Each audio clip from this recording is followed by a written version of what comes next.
explain Iran and Syria and All how, right, so how decapitated they are. first of all, you need to understand the geopolitics of this war. Right. Okay?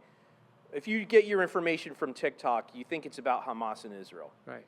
That's one part of it. That's true. Sure. It's not. It's nowhere near the big picture by any stretch. Right. Okay. So if you look at the map of the Middle East, you have Israel, this little sliver on the far left. To the north of Israel is Lebanon. To the northeast is Syria. To the east is Jordan. To the south is Egypt. Right. Okay. And if you swim a little far enough, you'll even touch on Saudi Arabia. Okay, into the Red Sea. Right. So what was happening? And for too many of you out there, Israel, if you look at Saudi Arabia and you go oh yeah, blow that up. Blow that up a little, and then you'll see Jordan, and then you go a little more west, you'll see that tiny, tiny, tiny sliver that's like brown or maroon. That's Israel. Right.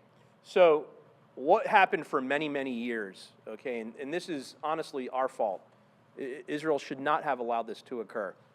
Iran armed Hezbollah in Lebanon, armed the Houthis in Yemen. See Yemen all the way at the tip of the Saudi Peninsula on the bottom? On the bottom. Yep. See Sana'a? That's the capital of Yemen. Yemen, yep. Okay? So they were sending weapons and missiles south, and they were sending weapons and missiles east. Well, how do you get weapons from Iran to Lebanon? Through their friend in Syria. Okay? And they smuggled through the north of Iraq. Okay? Yep. It would come across the land bridge, right? They armed Lebanon with all those missiles, Hezbollah with all those missiles, and through the sea and other means, primarily also through smuggling tunnels in the Suez, Right. in the Sinai Peninsula, not Suez, in the Sinai Peninsula, they armed Hamas, okay? And for years and years, this built up, and everyone let the problem build, and they let it build, and no one did anything. They all kicked the can down the road, okay? Right. Because guess what? Israel's a democracy, okay? The leaders are elected. You don't want to be the leader that kicks off a major war. And what happens, look what happens with Israel when they're in a defensive war, okay? We're the biggest enemy, okay? We're the worst people.